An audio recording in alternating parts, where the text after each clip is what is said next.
What's up? Welcome into your daily Buckeye Blitz for Sunday, December 17th, 2023. We are getting so close to Christmas, 1 week away-ish. Hope you guys have gotten all your gifts, done all your shopping. Be safe in them streets. We got a nice tropical storm this weekend as our gift. The entire state did. Somehow the entire state was engulfed in a tropical storm in December. That's not normal. At least it wasn't snow, right? All right. Today, first off, programming note, me, Jeff, and Sean are going live tonight, 7:30 p.m. Eastern, YouTube Live. Join us and hit us with your questions, comments, and we'll be getting ready for this bowl game, talking a little recruiting, some transfer portal news, all the latest things to bitch about.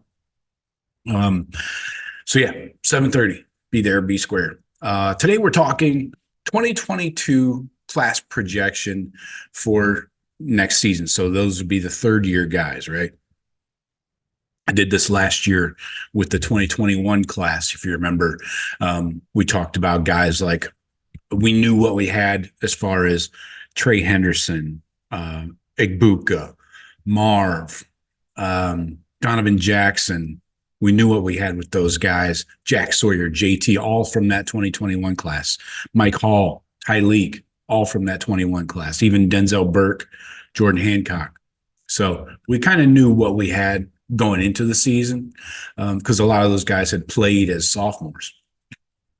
So now, projecting forward with the 2022 class, the third-year players that will be starters next year in 2024, what do we have is my question, because I'm going to run through the class who's still on the roster. By the way, we lost a lot of guys to the portal.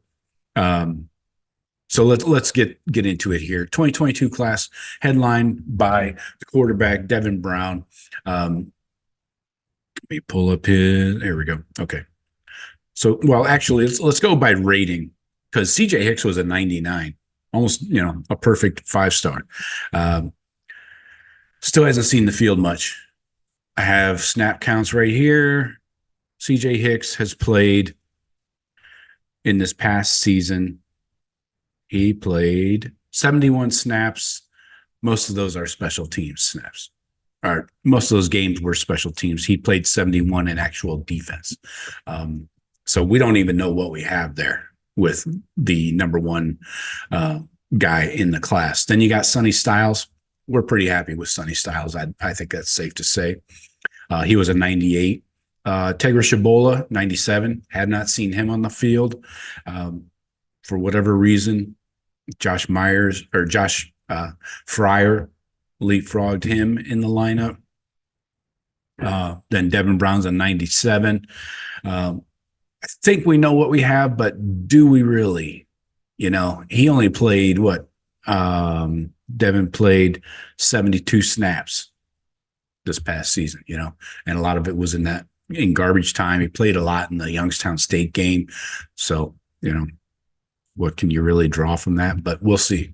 We feel good. I know everybody feels good about the energy and the intangibles that he brings to the field, but let's see him, orchestrate the offense against a good quality Power 5 team, which we will in the bowl game, of course. Now, Keon Grays has not seen the field whatsoever. He was a 96, so high 4-star out of Chandler, Arizona.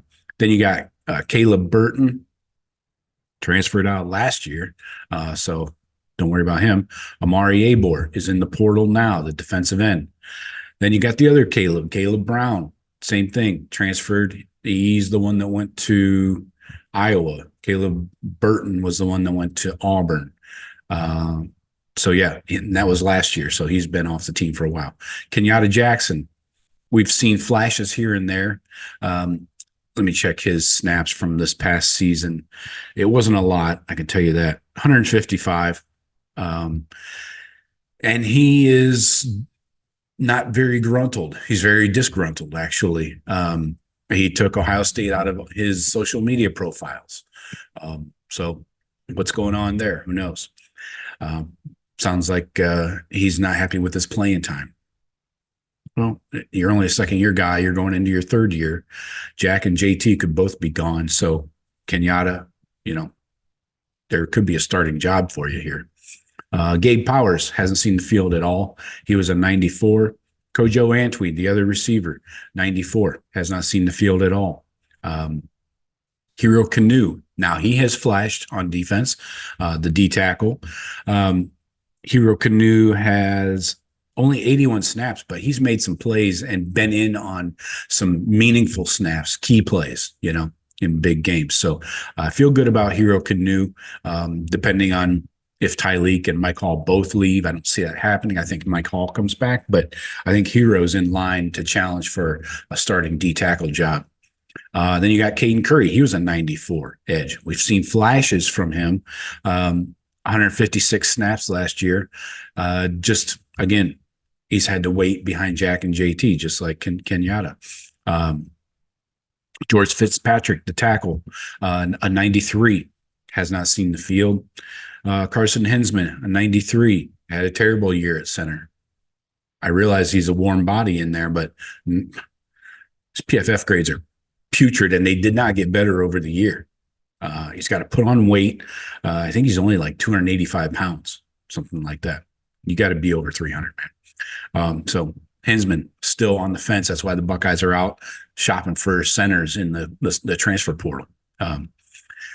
Dallin Hayden, we like what we see with Dallin. Again, hasn't seen steady playing time, week to week to week in a season. But we like, he was a 4-star, he's a 92. I think we feel good about him, right? Bennett Christian, the tight end, he was a 91, a 4-star. Now, he's the one that's dealing with that substance issue. He had a banned substance in his body. So he had to sit out the entire year. He'll be back, but again, has not seen the field at all. Then transferred out, Jair Brown, gone. He was a high 4-star, 91. Kai Stokes, high 3-star, gone. Ryan Turner, corner from down at Chaminade, he was a high 3-star, gone.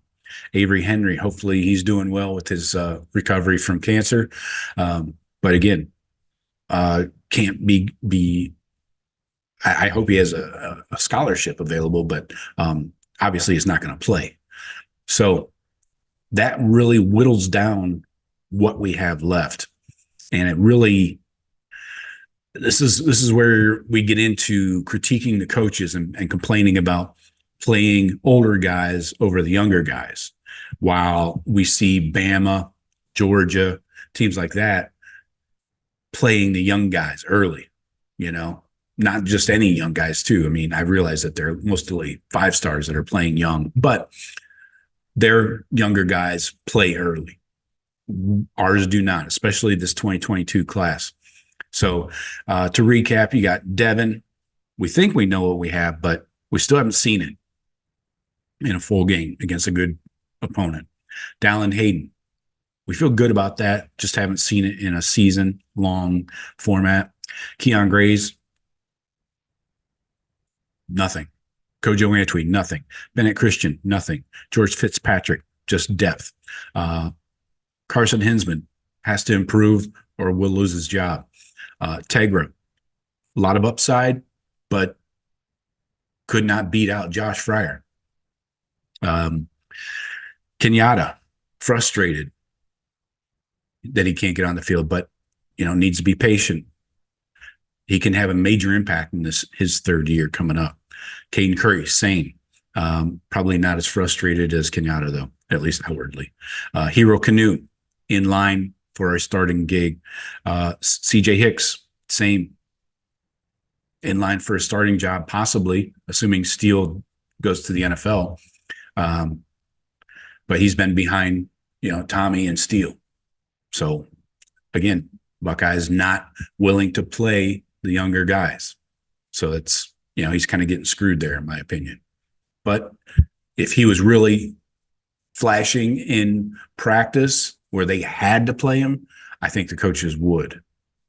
So maybe it's a combo of older guy in front of you and you're not outperforming that older guy, Then you got Gabe Powers, same there. older guy in front of you. You're not outperforming him. So one guy I forgot to mention is the corner IGB because he came in the portal last year. So Davison Igbinosun adds some quality depth to the room, to the class, to the 2022 class, and is a starter, which we can't say too many. One guy is a returning starter. Two guys, sorry. Hinsman, IGB, and a third guy, Sonny Styles from the 2022 class. So 3 starters returning in these third-year guys. Yeah, so that's a concern. Hayden will be a third-year sophomore. Hinsman will be back. At least he has experience. I'm not saying it's quality, but let me know what you guys think if you're feeling good about these third-year guys. It seems like the 2021 class had a lot more returning starters last year than this 22 class does coming up in 2024. So let me know what you guys think. Are you concerned? Do we need to hit the portal hard? I would say yes. I would vote yes there. Good call, Joe. Thank you. Anyways, I'm done talking to myself for today. Talk to you tomorrow. Go Bucks.